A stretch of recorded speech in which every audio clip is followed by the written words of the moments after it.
Hello, I'm Michael Embry, and welcome to our third Kentucky Book Fair Meet the Authors program.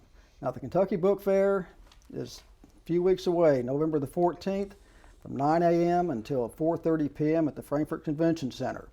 And the day before, also at the Convention Center, we'll have Kids and Teens Day from 9 o'clock in the morning until 2 in the afternoon. So it's a big 2 days in Frankfort. Now, the Kentucky Book Fair, as we all know, is a celebration of reading and writing. And this year we'll have more than 200 authors and illustrators. And they'll be there to discuss their books and, more importantly, I guess, to sign their books. So be sure and be there. And the authors love talking to you. They love talking about their works. Many among the authors, will be Wendell Berry and George Ella Lyon, who is our current Kentucky Poet Laureate. We'll have some national authors, regional authors, state and local authors. So it's they've covered everything from sports to cookbooks to you name it, nonfiction, novels, everything. And we all know the Kentucky Book Fair is a great place to buy gifts. And with Christmas coming along, what can be better than a signed book by your favorite author? So keep that in mind. But more importantly, keep in mind November the 14th from 9 a.m. until 4:30 p.m. at the Frankfort Convention Center. And furthermore, you can get all the information you need at our website. It's www.kybookfair.blogspot.com, and you can also find us on Facebook, and while you're there, be sure and like us. Today we have three authors who will be at the book fair. We'll have Ron Elliott, Ray Peden, and Tom Wallace, and I want to welcome you guys here today. Good morning. How are you? Okay. Ron, we'll start with you first. Okay. And your book is? Sinister Influences. It's the complete story of the 1951 basketball scandal in which some very prominent UK players got caught up. UK was the big name in the 51 scandals, but there were actually 31 players from 8 different schools involved. Now, Ron, what got you involved in that? Was there something that you had read or something that you just, hey, I need to write a book about this? About 20 years ago, would you believe, I read in the newspaper that C.M. Newton, who was the athletics director at UK, had asked Ralph Beard to come and talk to Rick Pitino's basketball team. And I presumed what he was going to say was, boys, don't screw up your life like I did. So I called Ralph Beard, and I said, if you want to tell the world your story, I'm the guy to write it for you. Well, he refused, flatly refused. And I've come to find out that he refused a whole lot of other people, too. Right. He never would talk to anybody about it. But ironically, I discovered a year and a half ago that Ralph Beard left about 10 hours of audio and some video tape at UK Special Archives. So he did tell me all about it after all. And how long did it take you to write this book? All of my books take about a year. The research is the hard part. I spent a lot of time at the Courier-Journal office looking up on microfilm the game summaries and who scored how many points and all that sort of stuff. And that was extremely interesting. The research is always the most interesting because I got to actually see what people that saw the games actually saw, and I was trying to read into what they said on the radio. Did they suspect that there was point shaving going on? They didn't. And as a matter of fact, Ralph Beard said 1,000 times in his lifetime that he took the money, but he never did a thing to impact the outcome of the game, and I believe him. And correct me if I'm wrong, but didn't they win all but one of those games on the point shaving? Yes, they actually lost one, and on the video I have of Ralph Beard, it's 60 years later, 67 years to be exact later, and the interviewer said, Ralph, what happened? And he had said earlier in the interview that sometimes he went as long as 10 or 15 minutes without thinking about how he had messed up as a 20-year-old. So anyway, after 67 years, the interviewer said, Ralph, what happened in that game? And all he could say was, I don't know. Did you talk to any other players? I tried. Of course, a lot of them are deceased now, Yeah, aren't they? most of those guys are gone. But nobody wanted to talk about it. Everybody that I talked to said, well, I don't know anything. And I insisted that they knew the things I wanted to talk to them about, but I couldn't get anybody to talk to me. So I had to rely on the tapes and newspaper and magazine articles. Yeah, I don't think a lot of people realize that the University of Kentucky Library, and I guess the U of L and Eastern, I mean, that's really kind of a treasure trove Yes, indeedy. of information. The particular game that we were discussing was against Loyola of Chicago in the NIT in 1949. There's no way Loyola's going to win that game, but they did. They beat Kentucky. And as pertains to treasures, I have gotten to know Alan Sullivan, who's Claude Sullivan's son, and at the UK Archives, they have the actual Claude Sullivan's broadcast of that game. Fascinating. Really. Now you've written what, 7 books? Is that right, or I think it's 9. 9 books, and most of them have been histories, right? I really enjoy finding a story that is extremely interesting. Nobody knows anything about it, and everyone ought to. And so, yeah, I enjoy finding the historical research and get to the facts of the matter. And then I read a quote the other day that said, historians tell you what happened. Novelists tell you how it felt. Well, I try to do both. Your first book was what, on not George Goebel, that's not, what's his first name? William Goebel. William Goebel. Was that Yes. your first one? Yes, sir. 20 years ago. And by the by, I'm redoing that as we speak. It's been out of print for 18 years. And my publisher thinks it's a valuable enough piece of history that I'm rewriting. I'm a better writer now than I was 20 years ago. I hope we all are. Well, maybe you can do a George Goebel book too. Did you know that he started out on the Grand Ole Opry? I'm not really sure. I've been to Nashville in the last couple of weeks, and it was a big deal. Georgie Goebel sang on the Okay. Grand Ole Opry before he became a comedian, obviously. So that was published, what, 20 years ago? 1995. So you were kind of, I don't want to say a late bloomer, but you were, Well, I'm sure these guys will agree that writing books is a hard way to make a living. You have to earn a living somehow. So I've always been a writer, but when I stumbled across that William Goebel story, one of my relatives was accused of actually shooting William Goebel. And I just accidentally stumbled across the trial transcript. And I said, hey, I got to do this. and I think you've written a book on another Lincoln. hmm And Did Abraham Lincoln. I did the Beverly Hills Supper Club Fire, which is a real horror story. And my bestseller at this point is about Franklin Sowsley, who was our Kentucky Iwo Jima flag raiser. right, he's from, He's from outside of Flemingsburg. okay. I discovered that the guy who was their company commander on Iwo Jima is still alive. And I talked to him, and he said, now Sowsley was from a small town. Flemingsburg, is that right? And I said, well, actually, Colonel Severance, he's from Hilltop, which is a suburb of Elizaville, which is a suburb of Flemingsburg, which is a place that you never go to unless you get up some morning and say, I'm going to Flemingsburg today. Okay, I understand that. It's a lot of places It's like out that of in the way. Kentucky.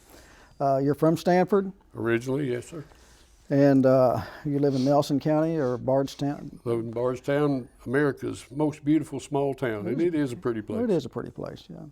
And so you say you have another book in the works now?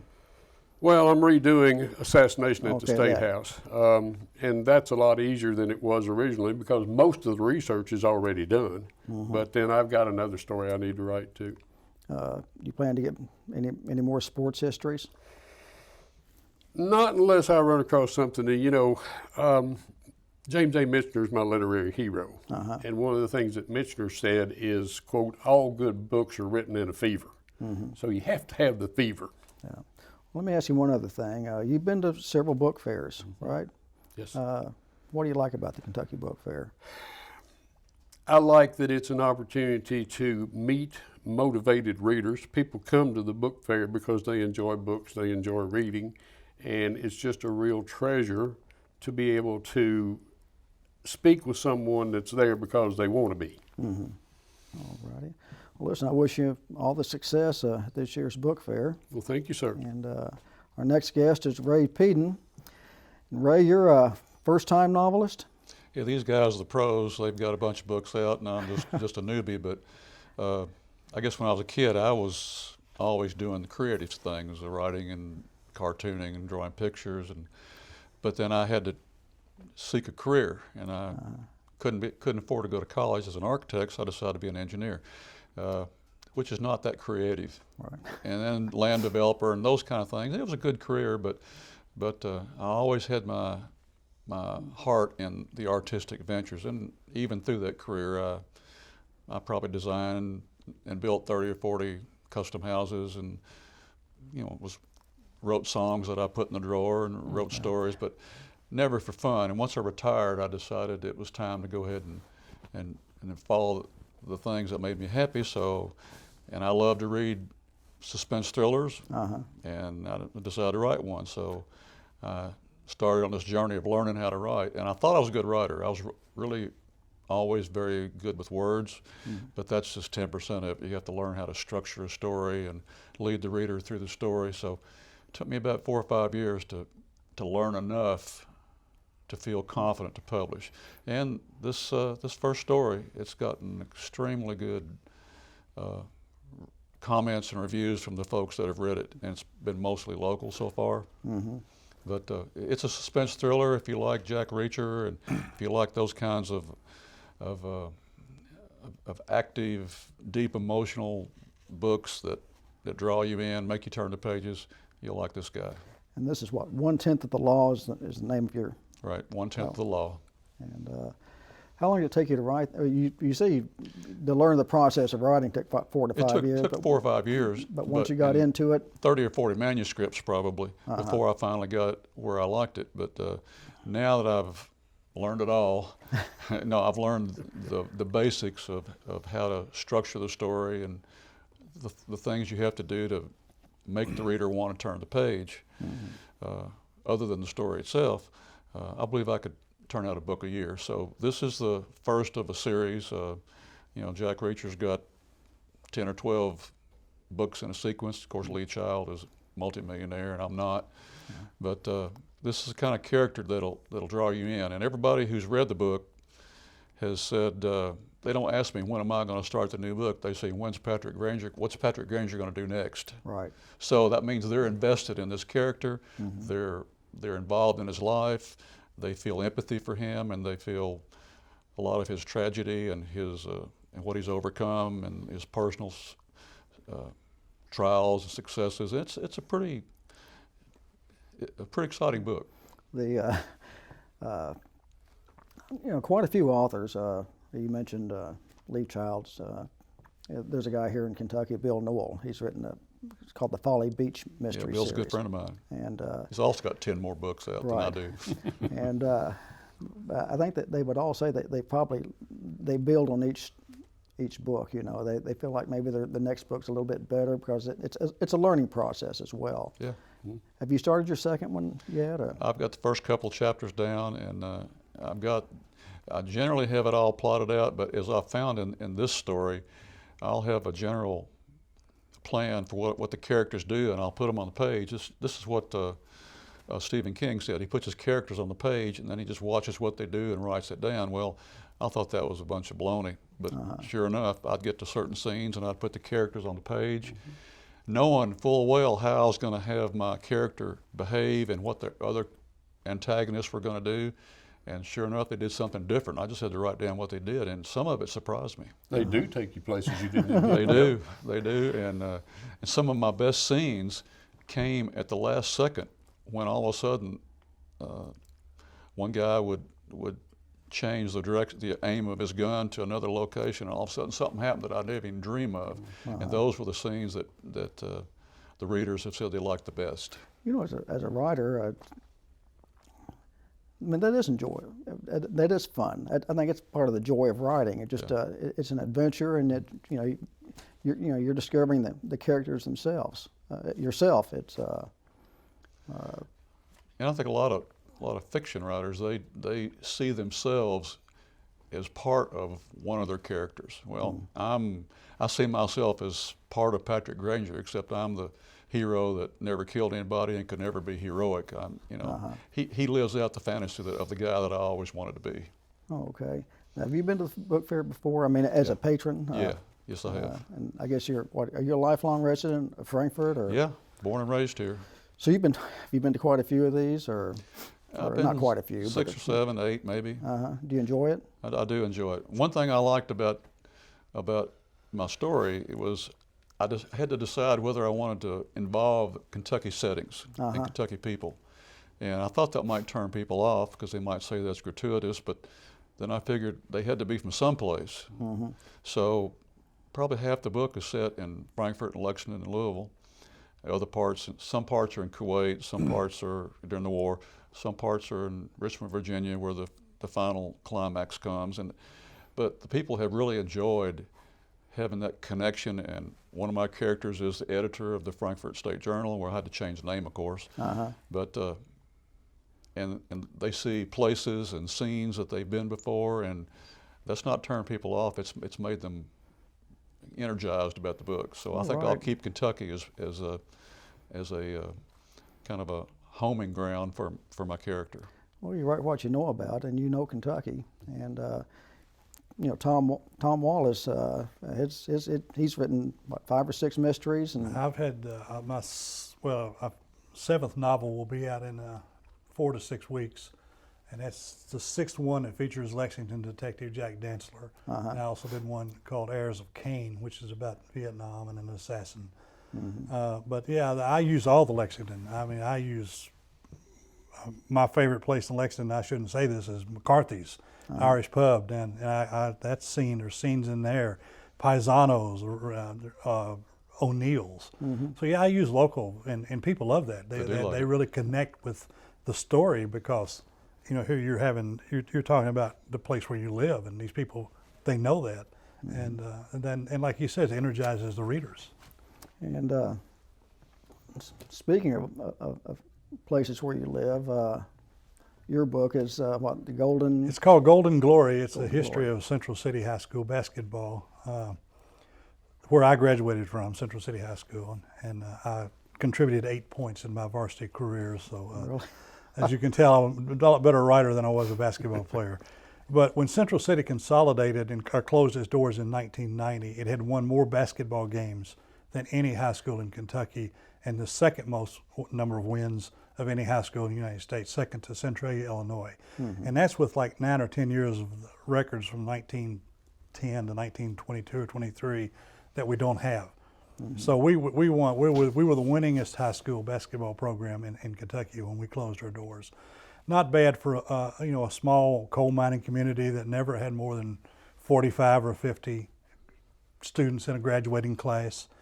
To come up with that kind of consistency, and it was pretty remarkable. And the book itself is about an era. I mean, it goes from the 20s to 1990, but it really covers an era when high school basketball really meant something, when it was very important in this state.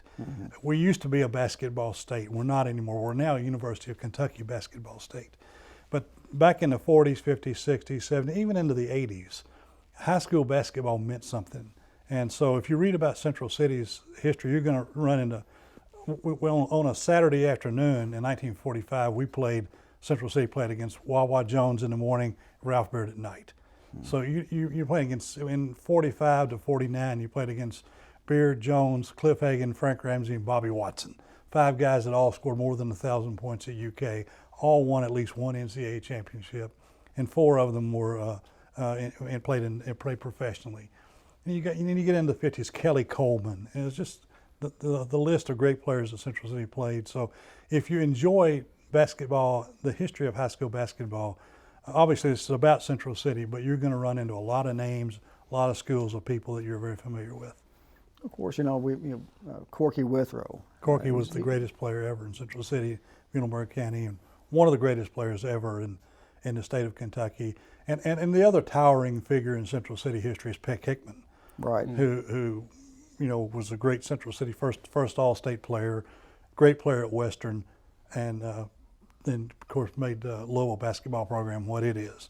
And the story that I tell in there, in 1948, Louisville won the NAIB championship. Right. They beat Indiana State, coached by John Wooden at the time. And after that game, at some point in time, UCLA contacted Peck Hickman and offered him the UCLA job, and he turned it down, but he recommended John Wooden. So we all know how that turned out. So but Peck, Hickman, and Corky Withrow are the two towering figures in Central City history. I would imagine this was a fun book to write.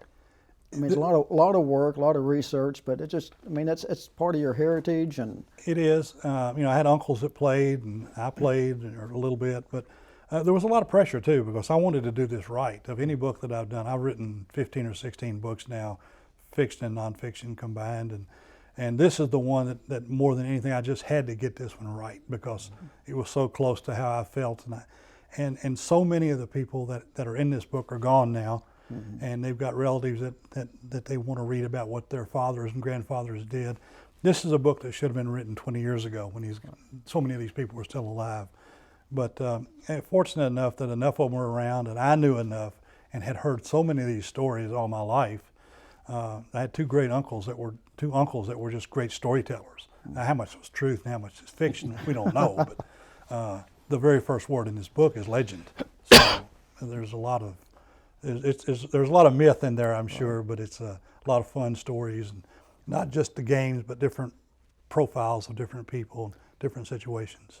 you know what I always thought was kind of was interesting about Muhlenberg County. There must have been about 8 high schools. At one time, there were 8 or 9 schools, yeah. And Central City was like UK and the SEC. Everybody hated us because we won the most, had the greatest reputation, went to state tournament 17 times, and had 17 30-win season, which I think is still most in the state. Wow.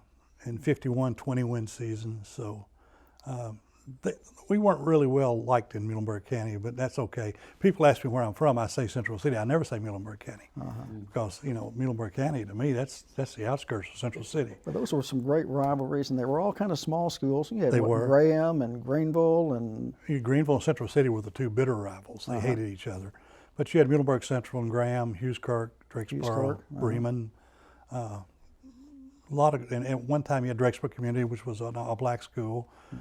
So there was a lot of, and they were all within 8 or 10, 12 miles of each other. So there were these, you grew up knowing these other players, even the opponents that you played against, you knew them, and they were friends. But when it came time to play, you were enemies. have you ever wondered why Central City was so successful? Well, I think it's in the book. I think there's a couple of reasons. One is George Taylor, who came in 1925, started the tradition, and he incidentally is Patrick Sparks' great grandfather, who played at UK. He started the tradition, and it perpetuated itself. You had young kids who wanted to be great players, and the other thing is that from 1925 until the doors closed in 1990, you only had 6 men who served as head coach, so you had this continuity. The kids growing up knew who the coach was, how to behave, how to react, what they were expected of them. So I think that continuity was really critical to Central City's success. And there's probably even, I guess, I don't want to say peer pressure, but community pressure in a way, because, I mean, these kids grew up in this tradition, and the community was behind them. Yeah, and I can remember as a kid playing in district and regional tournament, and, fire trucks going down parades, and businesses had their windows painted with, gold, golden tide, go tide, tide to the state, whatever. So it was back in those days. It really meant something. Gyms were packed. The year when Central City played Wayland in the Central City Invitational Tournament, Corky versus King Kelly Coleman. Both guys scored 40 points. Central City won. And there's, it's like Corky said, if everybody who said they were at that game were actually there, it'd been 25,000 people in a gym that held 2,500. So it's become a legendary game, and it was a big night. And incidentally, that game was played on Christmas Eve. Can you imagine now a high school basketball game played on Christmas Eve? Of course, you were, this is what, in 56? 55, 56, yeah. I was 9 or 10, yeah. Okay, I was there. Well, you were there. I was there, yeah. Can you prove it? Well, I can't prove it, but I was there. Well, it's really a shame. It's from my observations that high school basketball isn't what it was like. I think a lot of kids today miss, the pageantry and the, everything. You had 8 or 9 schools, 12 guys on a team. That's 100 kids. So now you have one school, you got 12 kids, and it's just different. So, There's just not the same intensity, the same sense of pride that there once was. Yeah, I've gone to some games where there may have been 50 people in the Yeah. stands. And back when I was in high school a long time ago, it was packed. Every game was packed. Every game, yes. And did you play ball, Ron? I did. Tom outscored me 8-1. in my career. Well, there's a picture in the book of Corky Withrow and me, and it says that these two former Golden Tide players combined for 3,144 points. Corky had 3,136. Right. So I was not ashamed to show my lack of skills. Yeah, it sounds like something that the guy used to play at Georgetown played on the Olympic team in '70. Kenny Davis. Yeah, and he teamed with somebody else on that team that averaged a lot of points, and he had a similar comment, that we averaged 52 points, but I think he averaged 4 or something. I don't know what it was. Well, listen, guys, I appreciate you being here. Wish you all a lot of success at the book fair, and we hope you'll be there too and talk to Tom and Ray and Ron and all the other authors. Again, the Kentucky Book Fair website is www.kybookfair.blogspot.com, and we're on Facebook, and a lot of stuff is posted there as well. And there'll be more coming up.